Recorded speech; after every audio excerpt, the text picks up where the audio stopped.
Hi friends, good evening అండి.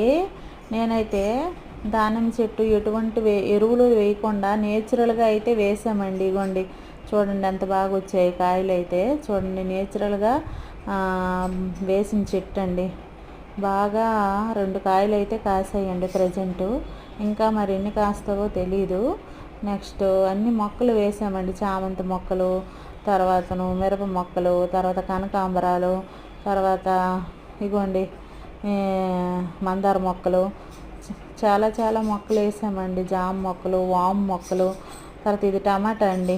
ఇది కూడా నేచురల్గా పండించిందేనండి, ఎటువంటి ఎరువులు వేయకుండా కుండీల్లో వేస్తే బాగా వచ్చాయండి. కనకాంబరం మొక్కలు కొండి చూడండి, మిరప మొక్కలు చూడండి. తర్వాత ఆ చివరి నా పక్కన వాము మొక్క ఉందండి. చాలా మంచిదండి. వాము చారు చేసుకున్న, తర్వాత బజ్జీలు వేసుకున్న చాలా బాగుంటుందండి వాము ఆకుతోని. ఎప్పుడైనా మీరు ట్రై చేస్తే నాకు కామెంట్ బాక్స్లో కామెంట్ తెలియజేయండి. ఇంకా చాలా మొక్కలు వేసామండి, కానీ కొన్ని ఎండకి అన్నీ చనిపోయేవి, కొన్ని బ్రతికాయి. బాల్కనాలు అయితే వేయడం జరిగింది.